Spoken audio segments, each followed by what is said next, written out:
Hello बच्चों, let's read this question. The question says 0.34 gram of hydrocarbon when treated with excess of CH3MgI liberates 112 ml of CH4. At STP, the structure of hydrocarbon is option A, B, C, D.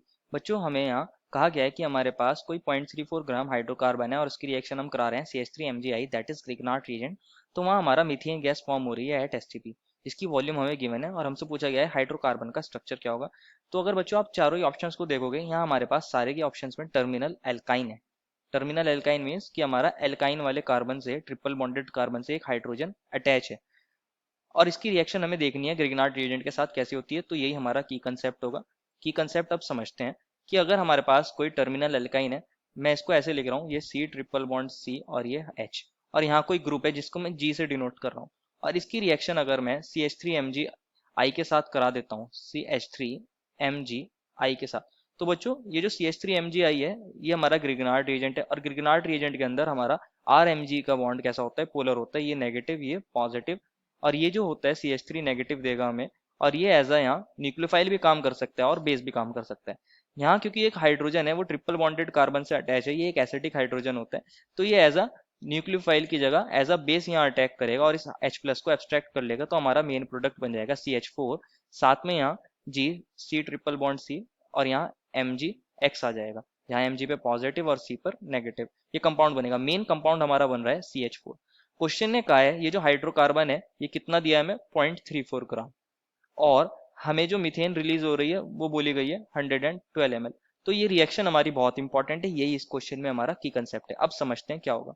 एक चीज important है, जितना hydrocarbon के moles react कर रहे हैं उतने ही moles किसके फॉर्म हो रहे हैं बच्चों, CH4 के फॉर्म हो रहे हैं। तो हम ऐसा लिख सकते हैं, मोल्स ऑफ हाइड्रोकार्बन रिएक्टेड, वो किसके इक्वल होंगे बच्चों, मोल्स ऑफ CH4 फॉर्म्ड, ऐसे लिख सकते हैं। और मोल्स ऑफ हाइड्रोकार्बन क्या होंगे बच्चों, उसका गिवन वेट डिवाइडेड बाय उसका molar weight, given weight upon molar weight of hydrocarbon, ऐसे लिख सकते हैं। और हमारे पास मोल्स ऑफ CH4 क्या होंगे बच्चों, गिवन वॉल्यूम, क्योंकि वॉल्यूम दी है हमें उसकी, upon molar volume, molar volume, ये हमारे पास फॉर्मूला हो जाएगा।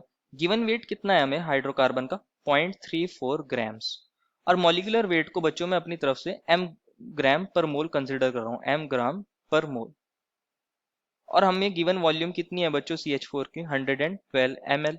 और मोलर वॉल्यूम क्या होती है बच्चों, STP पर हमारे पास मोलर वॉल्यूम जो होती है Vm, वो किसके इक्वल होती है, 22.4 लीटर के इक्वल, या इसको लिख सकते हैं 22,400 ml।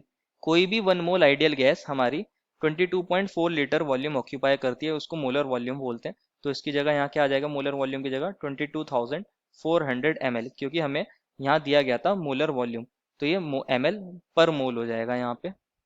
अब अगर हम इसको सॉल्व करते हैं तो मेरा m उधर चला जाएगा, तो मैं इसको लिख सकता हूँ 112 वंजा और 112 टू हंड्रेड्स। अगर मैं m को क्रॉस मल्टीप्लाई कर देता हूँ तो ये बन जाएगा 0.34 into 200 is equals to m। और अगर मैं इसको सॉल्व करता हूँ तो मेरा कितना आ जाता है, 34 टू द 68, 68 ग्राम पर मोल हमारा वेट आ जाता है m का, दैट इज मॉलिक्यूलर वेट आ जाता है हमारे हाइड्रोकार्बन का। m क्या था हमारा, मॉलिक्यूलर वेट था। अब हम अपने सारे ऑप्शंस में चेक कर लेंगे, जिस ऑप्शन में हमारा मॉलिक्यूलर वेट 68 ग्राम पर मोल आ रहा होगा वही हमारा हाइड्रोकार्बन करेक्ट हाइड्रोकार्बन है इस रिएक्शन के लिए। उसका स्ट्रक्चर अब देख लेते हैं। ऑप्शन ए को देखते हैं। फर्स्ट ऑफ ऑल ए में हमें मिला है CH3, और यहाँ बच्चों CH है, और अगेन यहाँ क्या है, CH3 है, और ये हमारा C ट्रिपल बॉन्ड C और H है। अगर मैं इसके मॉलिक्यूलर वेट की बात करता हूँ या मोलर वेट की बात करता हूँ, इसका मोलर वेट निकालना चाहूंगा, तो बच्चों टोटल यहाँ हमारे पास कार्बन कितने हैं, 5 हैं, तो 12 इंटू 5, और हाइड्रोजन कितने हैं बच्चों, 3 और 3 6, और एक 7 और एक 8, 8 इंटू 1, तो यही होगा। 12 5 से क्या होता है 60 प्लस 8, तो ये बन जाएगा 68 ग्राम पर मोल। ये तो सेटिस्फाई कर रहा है, तो ये हो सकता है। बाकी ऑप्शंस को भी समझते हैं। इसके अंदर बच्चों हमारे पास टोटल 5 कार्बन थे। अब बाकी ऑप्शंस के अंदर भी देखते हैं। देखिए सभी ऑप्शंस के अंदर हमारा ये वाला पार्ट तो कॉमन है।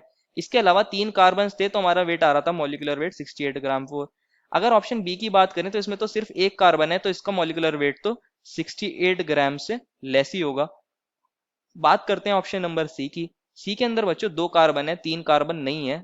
सी ट्रिपल बॉन्ड सी को अगर छोड़ दिया जाए तो इसके अंदर भी मॉलिक्यूलर वेट 68 ग्राम पर मोल से कम आ जाएगा।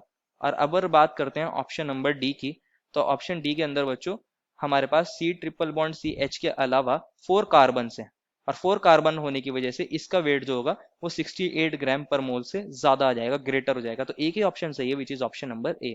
Therefore the final answer is option number A. I hope you understood it well and best of luck.